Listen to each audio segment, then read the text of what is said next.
तो फ्रेंड्स, स्वागत है आपके अपने यूट्यूब चैनल मैथ गार्डन में।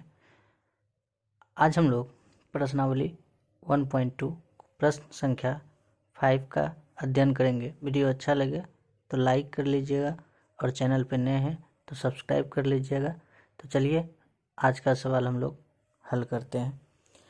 सवाल नंबर 5 में कह रहा है कि जांच कीजिए कि क्या किसी प्राकृत संख्या n के लिए संख्या 6n अंक 0 पर समाप्त हो सकती है।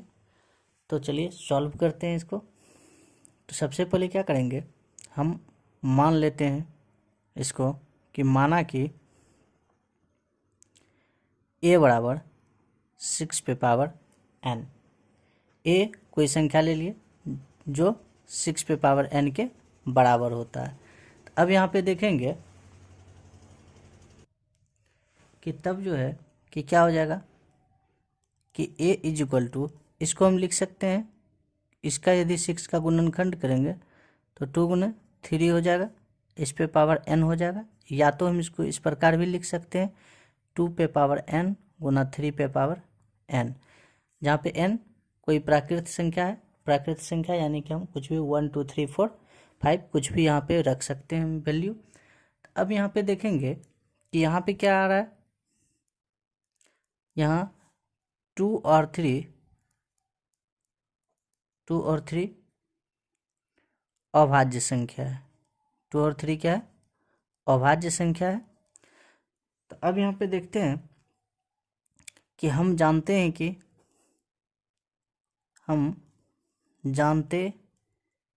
हैं कि किसी संख्या का जो है, किसी संख्या का अंत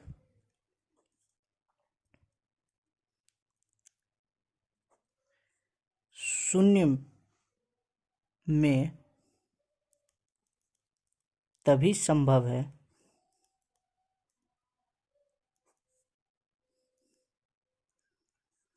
जब 2 और 5 के धनात्मक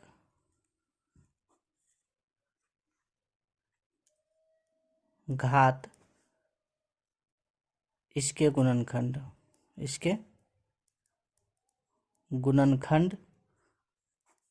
हो।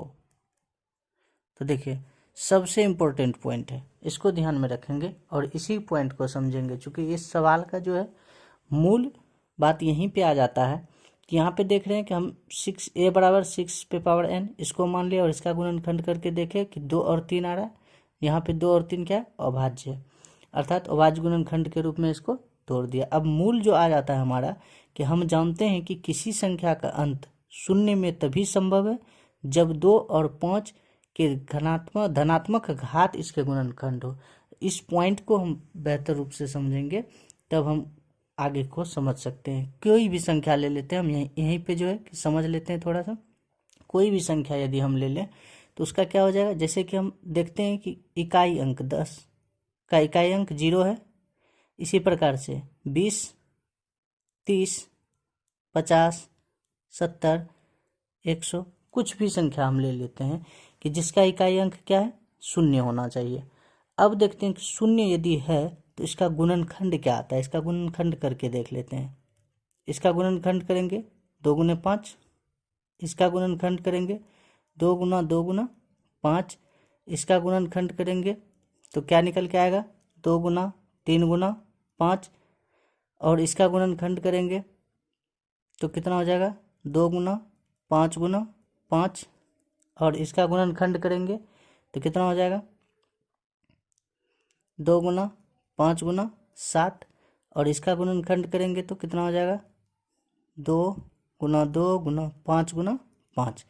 यहाँ पे मूल बात यहाँ पे ये समझ में आता है कि जितने भी संख्या के इकाई अंक शून्य हैं, यदि हम उसका गुणनखंड करते हैं तो सब में जो है कि देख रहे हैं कॉमन चीज़ कि 2 आ रहा है 5 आ रहा है, 2 आ रहा है 5 आ रहा है। उसके अलावा कोई भी अभाज्य संख्या आ जाए तो कोई दिक्कत वाली बात नहीं, लेकिन 2 और 5 सभी संख्याओं में देख रहे हैं, है ना, तब जाके जो है कि उसका इकाई अंक शून्य पे समाप्त हो सकता है। तो इसीलिए हम यहाँ पे लिखे हैं कि हम जानते हैं कि किसी संख्या का अन्य जो है अंत, किसी संख्या का अंत शून्य में तभी संभव है जब 2 और 5 के जो है कि धनात्मक घात इसके गुणनखंड हो। धनात्मक घात कहने का मतलब जैसे यहाँ पे 100 का लिखे 2 गुना 2 गुना 5 गुना 5, तो इसको 2 पे स्क्वायर गुना 5 पे स्क्वायर ऐसा भी लिख सकते हैं। तो धनात्मक घात से मतलब यही है, तात्पर्य यही है कि इस दोनों कितना भी बार गुना के रूप में हो सकता है, लेकिन 2 और 5 का आना अनिवार्य है। इस सवाल का, इस टाइप का सवाल का मूल यहाँ पे देख रहे हैं कि मूल बात यही है कि 2 और 5 इसका घात होना चाहिए, अर्थात गुणनखंड, अभाज्य गुणनखंड के रूप में 2 और 5 आना चाहिए। तो इसलिए जो है कि यहाँ पे क्या देख रहे हैं कि 6 पे पावर n, तो इसका जो है कि गुणनखंड क्या आ रहा है, ये कोई भी संख्या रख सकते हैं, लेकिन इसका गुणनखंड क्या आ रहा है, 2 और 3 आ रहा है। जब 2 और 3 आ रहा है तो इसमें 5 तो कहीं भी नज़र नहीं आ रहा है ना, और 5 आने का कोई संभावना भी नहीं है। तो इसलिए जो है हम लिख सकते हैं कि अतः जो है कि 6n का अंत 6n का अंत शून्य नहीं हो सकता है, शून्य नहीं हो सकता है,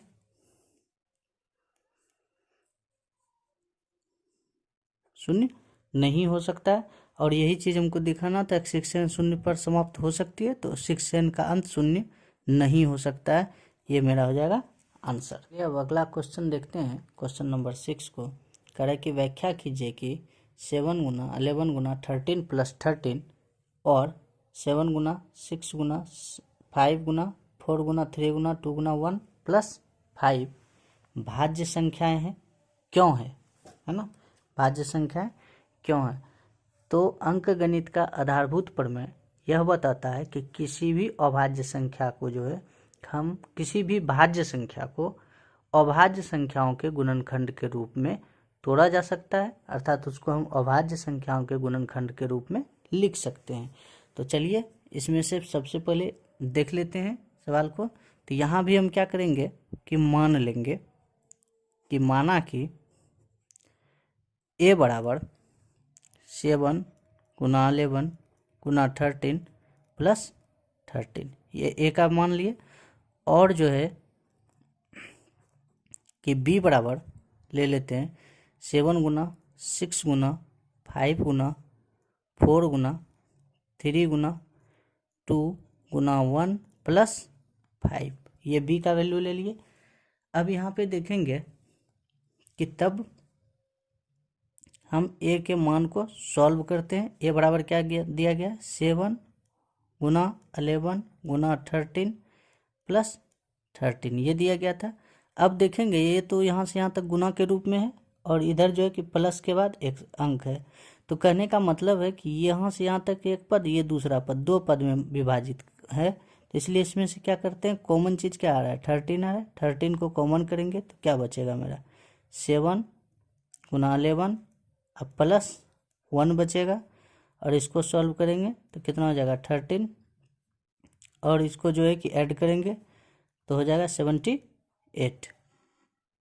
अब जो है कि इसको हम लिख सकते हैं कि 13 गुना इसका, चूँकि 13 अभाज्य संख्या है तो यहाँ पे 78 का खंडन करेंगे तो क्या हो जाएगा 13 गुना 2 गुना 3, तो इसको गुना करेंगे 13 दूना 26 दिया 78।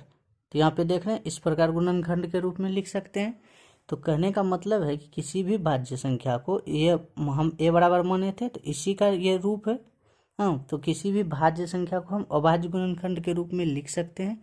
तो इसलिए जो है कि हम यहाँ पे कह सकते हैं कि a जो है कि अभाज्य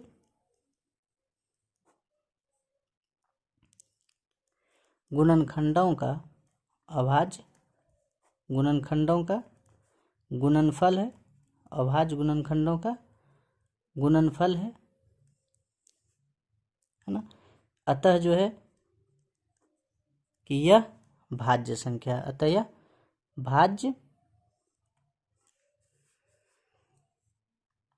भाज्य संख्या है। ठीक है, और आगे जो है कि अगला बी का भी हम इसी प्रकार से देख लेते हैं कि पुनः जो है कि देखते हैं कि बी का क्या दिया गया। बी बराबर 7 गुना 6 गुना 5 गुना 4 गुना 3 गुना 2 गुना 1 प्लस 5। अब यहाँ पे क्या करते हैं, दोनों टर्म में 5 को कॉमन करेंगे तो क्या निकल के आ जाएगा मेरा 7 गुना 6 गुना 5 तो नहीं लिखेंगे चूँकि 5 कॉमन ले लिए हैं, तो 4 गुना 3 गुना 2 गुना 1 प्लस 1, इस प्रकार से लिख सकते हैं इसको हम।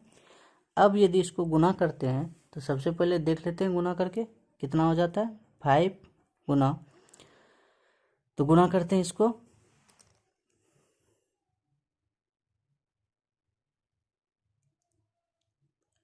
तो हो जाएगा इसका गुणनफल 1008। ठीक है, तो अब जो है कि इसका हम खंडन करेंगे, 1008 का खंडन करते हैं। हाँ, तो क्या मेरा मिलेगा गुणनखंड के रूप में यदि इसको हम बदलेंगे तो 2 से डिवाइड कर देंगे, 504, फिर 2 से, फिर जो है कि 2 से, पुनः जो है कि 2 से, और फिर 3 से, 3 से और 7 से, इस प्रकार से डिवाइड हो जाता है। गुना करके देख सकते हैं। तो यहाँ पे देखते हैं कि बी को भी हम गुणनखंड के रूप में, अभाज्य गुणनखंड के रूप में तोड़ सकते हैं। तो अतः जो है कि हम लिख सकते हैं कि बी जो है कि यह भी क्या है अभाज्य गुणनखंड, अभाज्य गुणनखंडों का गुणनफल है, अभाज्य गुणनखंडों का गुणनफल है। अतः जो है कि बी भी क्या हो जाएगा, बी एक भाज्य संख्या है। कहने का मतलब बी बराबर जो माने हैं वह जो है क्या है भाज्य संख्या है। यही चीज़ हमको दिखाना था कि भाज्य संख्या है तो कैसे है, बी एक भाज्य संख्या है, इस चीज़ को दिखाना था कैसे है। तो देख रहे हैं कि बी भी एक भाज्य संख्या है। अब यहाँ पे जो है कि यहाँ पे देखेंगे हम लोग क्वेश्चन नंबर 7 को। कह रहा है कि किसी खेल के मैदान के चारों ओर एक वृत्ताकार पथ है। इस मैदान का एक चक्कर लगाने में सोनिया को 18 मिनट लगते हैं, जबकि इसी मैदान का एक चक्कर लगाने में रवि को 12 मिनट लगते हैं। मान लीजिए कि वे दोनों एक ही स्थान और एक ही समय पर चलना प्रारंभ करके एक ही दिशा में चलते हैं, तो कितने समय बाद वे पुनः प्रारंभिक स्थान पर मिलेंगे। तो यहाँ पे ध्यान देंगे कि सोनिया को कितना लग रहा है 18 मिनट और रवि को 12 मिनट। तो चलिए इसको हल करते हैं। तो देखेंगे यहाँ पे क्वेश्चन नंबर 7 को। तो क्या देख रहे थे कि सोनिया को जो है लिखते हैं कि सोनिया को एक चक्कर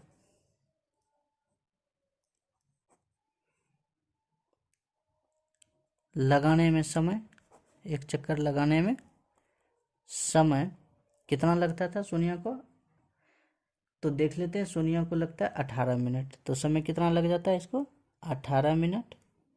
और रवि को जो है यही चीज़ देखेंगे कि रवि को एक चक्कर लगाने